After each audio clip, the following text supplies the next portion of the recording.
Hi, this is Jeff. Thanks for tuning into my channel. Thanks for tuning into this video. This video is part of my Discovering Kelowna series. I've set myself a challenge of seeing all 203 Kelowna city parks and regional parks in the city within a year. I'm about a third of the way through. Now, today's an unusual week. I'm actually not going to be able to check off any parks from my official list because I'm not even seeing one entire park. What I am doing today is I am visiting part of Knox Mountain Park, which is the largest park in the city. So, you see that cliff behind me? That cliff in the distance? You ever see a cliff like that and think, oh, it would be so fun to get up on top of that cliff and look around? Or have you ever seen a cliff like that and thought, what is behind it? What if I could get up and go over and behind it and see what's there? Well, that's what we're going to do today. We're going to get up on top of that cliff, have a look around, and then go down behind it and see what we see. So, for those interested in my route today, I'm at the north end of Gordon Drive. I'm in an industrial zone, and you can see the cliff ahead of me, and there's that lovely trail heading up the hill that leads up to Mount Royal Drive, and I'm going to follow that up into that subdivision up there, and that'll get me closer. Here I am at the top of the trail that leads from the north end of Gordon Drive. You can see Gordon Drive heading off into the distance here, and this is the first place I can really turn around and have a great view on this hike. This is a spot that I visited on a previous walk before I was making videos. You can read about that on my blog, mywanderlustwalking.com, but I just want to show you what you can see from here. We're not even that high up, and now you can see a lot of the town of Kelowna. If I look a little to the southwest, you can see the towers of downtown, West Kelowna in the distance. If I look west, you can see this trail.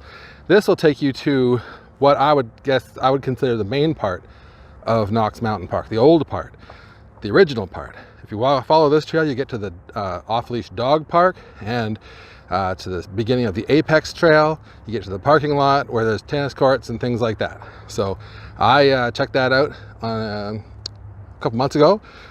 Today, though, of course, we're not taking that trail. We are heading this way. There's Mount Royal Drive, and we are heading up that street into those houses, where we will find Churchill and a trail that will take us up those cliffs. Here I am at the north end of Churchill. After climbing through this subdivision, I have come to this trail. As you can see from the signs, it says public access to Knox Mountain Park, respect private property, please stay on the designated trail, pedestrians only. I gotta tell you, as I approached, I saw these signs before I read them. I was a little worried that I'd come to a dead end, but sometimes you gotta go out and check it out for yourself, see what's there, and things go better than you expect. So this is the trail I was looking for, and I'm gonna take this trail up, past those houses that are at the top of this cliff into the park.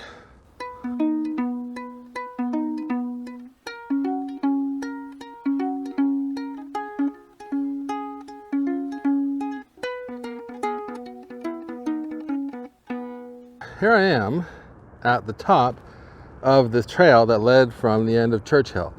This is pretty darn close to the top of the cliff that I showed you right at the beginning. The view from here, of course, is amazing. Sorry about the glare from the sun.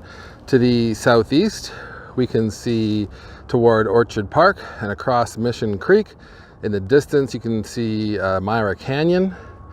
Below me is Gordon Drive. Over here across this industrial zone, you can see downtown, you can see the bridge, you can see West Kelowna. It's an amazing view. Now, over here, we can see the top of the cliff. And up on top of that cliff, there is a residential lot.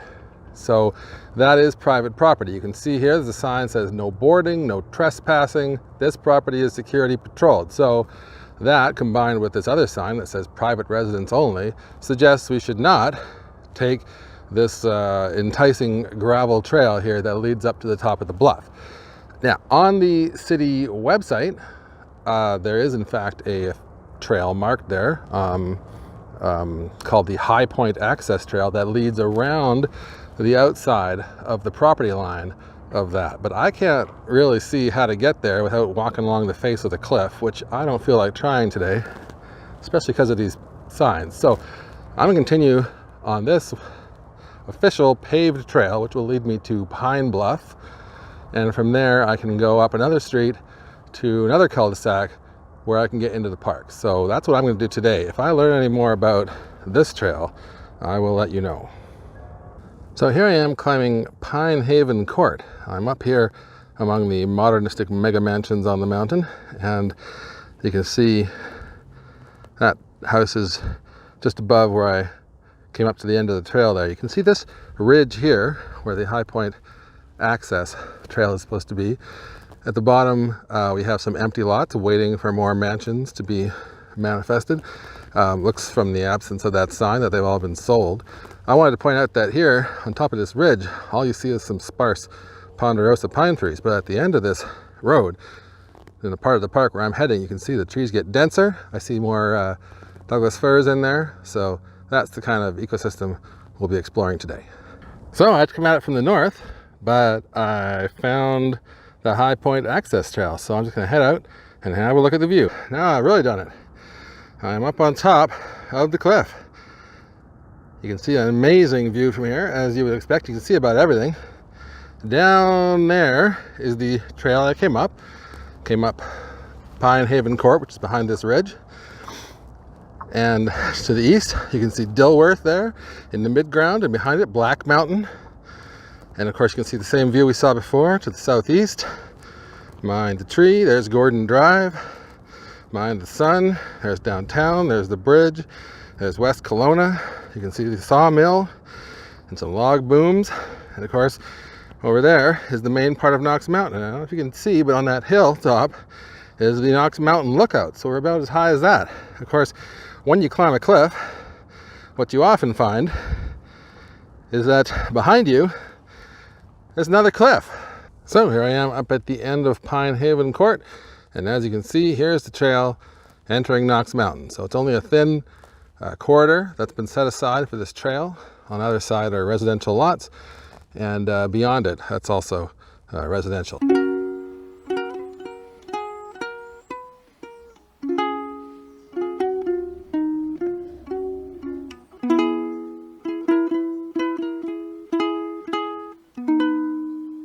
This is the trail I came from. I saw a couple deer. This is the front side connector. And now I'm going this way. But you can see over here, there is a viewpoint. So here's the view I was just approaching. This trail, I believe, is an unsanctioned trail that heads off around the ridge and stays along the top to where I came into the park. You can see that there's some trees, and I can see the north end of Kelowna. Down below me, closest is Walrod Park, and in the middle distance is Recreation Avenue Park.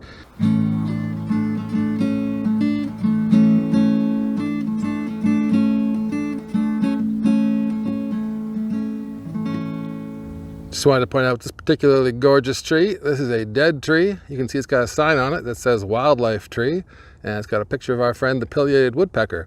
So if I zoom out, you can see that it's an old dead ponderosa pine, looking gorgeous with all its twists and turns.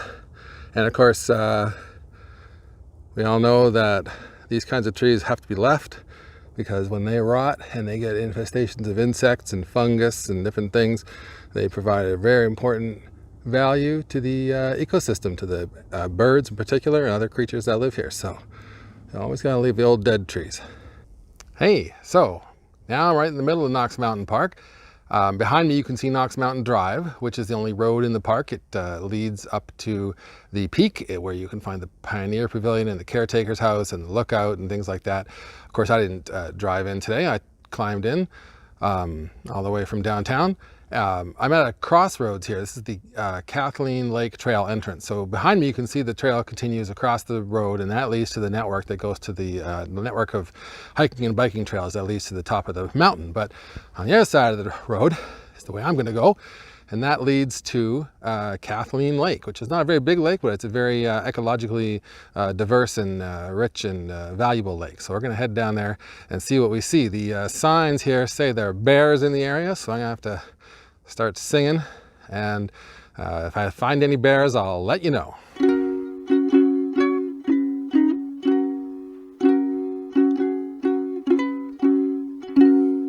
So here I am at Kathleen Lake. I'm on the Kathleen Lake Loop Trail. Heads all the way around the lake. It's a beautiful trail. It's really easy. It's really nice. If you want a nice, easy trail to go on with kids, it's only 1.5 kilometers long. So, I mean, that doesn't take very long, and the elevation change is about 15 meters. I guess it's 80 if you consider going all the way around the lake. But anyway, it's a lovely trail, great for a family ramble. This lake is really interesting too. It is an endorheic lake. Look that up. That means that water gets in, but it doesn't get out. There's no stream, waterfall, anything leading out of this lake. It's surrounded by upland, like the ridge I'm on right now. And so water seeps in there and then it just sits there and it evaporates, of course.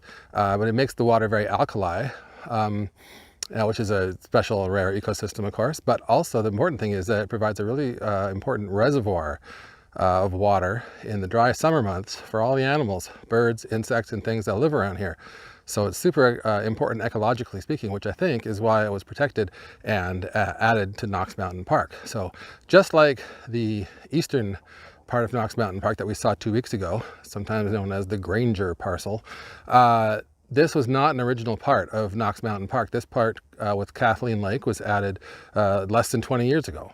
So it's a super great addition because it's contiguous with the original part of the park. So it augments the park, makes it bigger and greater, and it preserves it for all people in Kelowna and around to come and see this great spot. I mean, this is a really beautiful area that I'm in, surrounded by trees and meadows and things. And it's going to look really great, I think, in the springtime. I'd love to come back here anytime. If I had visitors coming to Kelowna, I'd bring them on this little walk. It's really nice. So here I am at another junction in the trail. Over across the way, down in front of me, you can see Kathleen Lake. So I was walking along that ridge over there, and I came up around from the south over here, and that loop continues that way. North of me here is the Glenmore Ridge Trail. Here you can see a sign telling us all about it. I had hoped to take that trail today, but time being what it is, and me having to walk down off this mountain, I'm going to leave that for a future exploration. So I'm just as excited to see what's over that ridge as I was to see what was on top of this one. So that's how it goes. Today I'm going to take this trail here, which heads back down to a suburb where I expect to be once again among the mansions, and eventually make my way down to Clifton Road and back into town. So here's another reward of coming this way. Check this view out. This is the best view I have found yet of the entirety of Dilworth Mountain. So that's the north end on the left and the cliffs at the south end on the right. And in the middle, past Dilworth, you can see Black Mountain, or I guess formerly Black Knight Mountain. So that is beautiful, and just another great reason to have come this way. Well, I made it out of the park. Here I am. I came down this trail. It's a very steep trail called the Summit Trail, and it leads down from the Kathleen Lake Loop Trail. And so now I'm right at another cul-de-sac, right ahead into suburbia, back down off the mountain, downtown again. So my adventure is not quite complete, but of course the discovery part was completed to great achievement, in my opinion. I know I didn't check off any parks. I spent the whole time within Knox Mountain Park, but it is such a large park that it's going to take me a few trips to digest all the pieces of it. So I was really happy to see that part, the Kathleen Lake Loop, to see some new trails, that High Point Access Trail. I mean, I look at that cliff all the time. I'm very glad to have gone up there and had a look around. So I know it kicks me off my pace a little bit to not check off anything from my list, but I am very happy with what I saw today. So it was a great hike in a beautiful place. I would come here any time of year. I'm not sure how it's going to be in the winter when it snows, but for now it's still great. If you like this video, please subscribe to my channel. I got lots of other videos, lots of other Discovering Kelowna videos that I've done. So I'm going to put out more. Every week I put out one until I see all the parks of Kelowna. So like this video if you liked it, and I hope to see you again.